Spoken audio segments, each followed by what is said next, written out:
नमस्कार, आप देखना शुरू कर चुके हैं कैपिटल टीवी बिहार और मैं आपके साथ सरोज सिंह।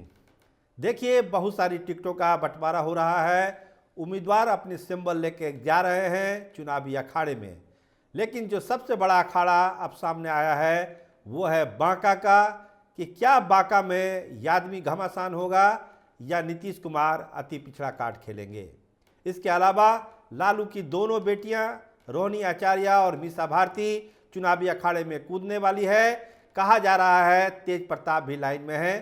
खैर, उनके बारे में कोई अभी स्पष्टीकरण नहीं है, न पुष्टि है, लेकिन इतना तय है कि रोहिणी आचार्य छपरा से और मीसा भारती पाटलिपुत्र से चुनाव लड़ने वाली है। तो लालू परिवार से दो नाम सामने आ चुके हैं, तीसरे नाम का इंतजार है, वो होगा या नहीं होगा। मधेपुरा से उनके चुनाव लड़ने की बात कही जा रही है। अब देखिए होता क्या है। हालांकि लालू प्रसाद एक बार कह चुके थे कि उजियारपुर से भी हम तेज प्रताप यादव को लड़ा देंगे तो नित्यानंद राय की जमानत जब्त हो जाएगी। तो क्या फैसला लेंगे लालू प्रसाद तेज प्रताप को लेकर? वो चुनाव लड़ेंगे या नहीं लड़ेंगे, और लड़ेंगे तो उजियारपुर से लड़ेंगे कि मधेपुरा से, ये एक बड़ा सवाल अब सामने है। लेकिन सवाल सबसे बड़ा ये भी है बांका के लिए, क्या बांका में अति पिछड़ा प्रत्याशी होगा या यादवी घमासान होगा, जिस सवाल से हम इस प्रोग्राम को शुरू कर रहे थे।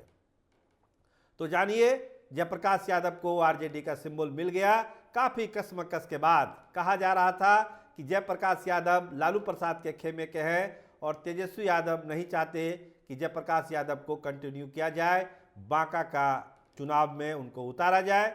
लेकिन आखिरकार जयप्रकाश यादव को टिकट मिला है। इलाके में खुशी है कि जयप्रकाश यादव जैसे सीनियर लीडर को लालू प्रसाद ने टिकट दिया, सिंबल दिया, वो चुनाव लड़ने जा रहे हैं। लेकिन क्या गिरधारी यादव से ही उनका मुकाबला होगा? जनता दल यूनाइटेड के सीटिंग सांसद हैं गिरधारी यादव, क्या वो टकराएंगे जयप्रकाश यादव से, या फिर एक तुरुप का इक्का अति पिछड़ा प्रत्याशी दामोदर रावत को उतार सकते हैं चुनावी अखाड़े में नीतीश कुमार? क्योंकि नीतीश कुमार की ये सोच है कि बांका की सीट जो है वो अति पिछड़ा के लिए है।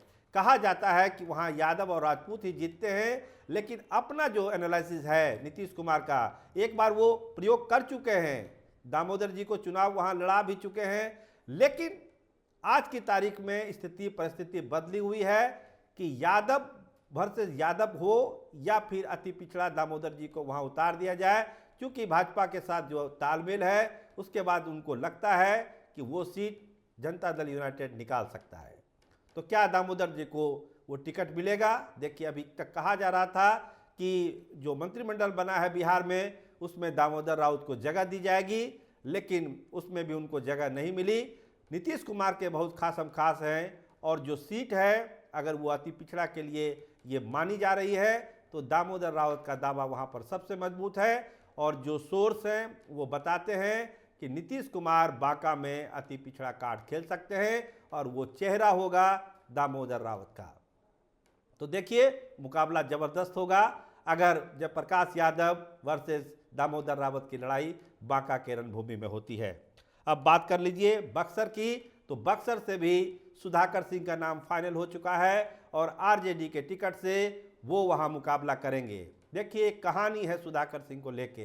कहा जा रहा था कि टिकट किसको दिया जाए। अभी जब एमएलसी की बारी आई थी तो उसमें ये बात सामने आई थी कि जगदा बाबू को भी टिकट एमएलसी के लिए दिया जा रहा है। लेकिन कहानी बदली, पटकथा बदली। कहा गया, खुद जगदा बाबू ने कहा कि नहीं, हमारा छोड़िए, टिकट सुधाकर को दीजिए बक्सर से। एक ही परिवार से कोई एमएलसी हो जाएगा और लोकसभा का टिकट भी लड़ेगा तो मैसेज सही नहीं जाएगा और लोग तरह तरह की बातें करेंगे। तो अपने बेटे के लिए एक त्याग किया जगदा बाबू ने और वो त्याग के रूप में सामने आया और सुधाकर सिंह को बताया जा रहा है, जो हमारे सोर्स हैं, कि वो बक्सर के अखाड़े में लालटेन जलाने के लिए उतरेंगे।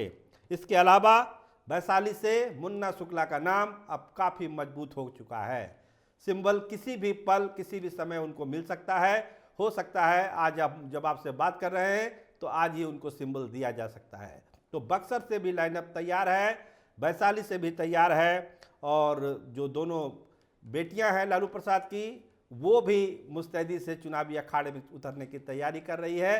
तो काफ़ी जो चुनाव है 24 का, वो अलग अलग रंग लिए हुए है। देखिए होली का समय है, होली त्यौहार आने सामने है, तो बहुत सारे रंग, सियासत के भी बहुत सारे रंग हर लोकसभा की रणभूमि में बिखरे पड़े हैं। उन रंगों को परखिए, जानिए, देखिए कि कौन सा रंग कौन सी कहानी कह रहा है, कौन सा रंग क्या बताने की कोशिश कर रहा है, और वो रंग क्या सही में दिल्ली तक की यात्रा में किसी को सहभागी बन रखता है, किसी की मदद कर रहा है। तो उस रंग की जो पहचान कर पाएगा वही दिल्ली जाएगा। क्योंकि जो वोटरों का मिजाज है, उस मिजाज को परखने में सबसे ज़्यादा ज़रूरत होती है अनुभवी नेताओं की। और जो अनुभव जो कैंडिडेट उतारे जा रहे हैं उसमें युवा भी हैं, अनुभवी भी हैं, सभी दलों की हम बात कर रहे हैं। उन लोगों की जो पहली जिम्मेदारी है, पहला टास्क यही है कि आप उन रंगों को पहचानिए। वोटर जो रंग में दिख रहे हैं उनको पहचानिए, तभी आप दिल्ली जाइएगा, वरना दिल्ली जाना मुश्किल है। तो कुछ सीटों के ऐलान हुआ, उसकी जानकारी हम आपको दे रहे हैं। दे भी चुके हैं 4 सीटें जो राजद की तरफ से बहुत पुख्ता हो चुकी हैं, जिसमें मीसा भारती, रोहिणी आचार्य, सुधाकर सिंह और मुन्ना शुक्ला। इसके अलावा कुछ सीटों पर अभी जीत चल रही है। अररिया की सीट है, सरफराज भाई को मिलेगा या नहीं मिलेगा, इस पर अभी विचार चल रहा है। हो सकता है कि उनका टिकट कट भी सकता है। तो ये आरजेडी के भीतर की कहानी है, लेकिन एनडीए की सीटों का अनाउंसमेंट कब होगा, इसको लेकर चर्चा तरह तरह की है। नीतीश कुमार पटना लौट आए हैं, लोगों से बात कर रहे हैं, अपने लोगों से बात कर रहे हैं, और लगता है कि आरजेडी और कांग्रेस की सूची का ही वो इंतजार कर रहे हैं। क्योंकि जिस तरह से महागठबंधन में एक एक करके उम्मीदवारों के नाम सामने आ रहे हैं, एनडीए अपनी रणनीति को उसी हिसाब से बदल रहा है। और बांका उसका एक उदाहरण है, जहां पर नीतीश कुमार अब गंभीरता से अति पिछड़ा समाज के किसी उम्मीदवार को उतारने का प्रयास कर रहे हैं, और वो बड़ा नाम दामोदर रावत का है। क्योंकि पहले अगर यादव वर्सेस यादव की बात थी, लेकिन जब जयप्रकाश यादव को टिकट मिल गया तो अब यह तय हो गया कि वहां पर वो कैंडिडेट बदला भी जा सकता है सीटिंग, और दामोदर रावत का सिक्का वहां पर चल सकता है, उनकी लॉटरी निकल सकती है। तो ये बात है आरजेडी को लेकर, महागठबंधन की लेकर और एनडीए को लेकर। लेकिन सबसे बड़ा सवाल और सबसे ज़्यादा उत्सुकता ये बात की है कि अगर जल्दी में एनडीए की सीटों का ऐलान नहीं होता है तो क्या दिक्कत आ जाएगी। जिस तरह से महागठबंधन अपने सीटों का ऐलान कर रहा है, उम्मीदवारों को सिंबल दे रहा है, और एनडीए के लोग के पता ही नहीं चल रहा है कि कौन कहाँ से लड़ेगा। देखिए सारी चीज़ें तय है, डिस्कशन भी हो रहा है, आप भी जान रहे हैं कुछ नामों को, लेकिन जब तक एक आधिकारिक ऐलान नहीं हो जाता तब तक लोगों को लगता है कि दिल धड़क रहा है, दिल धड़कते रहता है। तो वो धड़कन कम हो, जल्द से जल्द फैसला हो, लोग इसका इंतजार कर रहे हैं। लेकिन बांका की लड़ाई ये यकीन मानिए बड़ी दिलचस्प होने वाली है, और उस लड़ाई में ये भी तय हो जाएगा कि बांका की जो रणभूमि है वो यादवों का गढ़ है या फिर अति पिछड़ा उस पर हावी हो चुका है। आप देखते रहिए कैपिटल टीवी बिहार। आपका बहुत धन्यवाद, आपका बहुत शुक्रिया।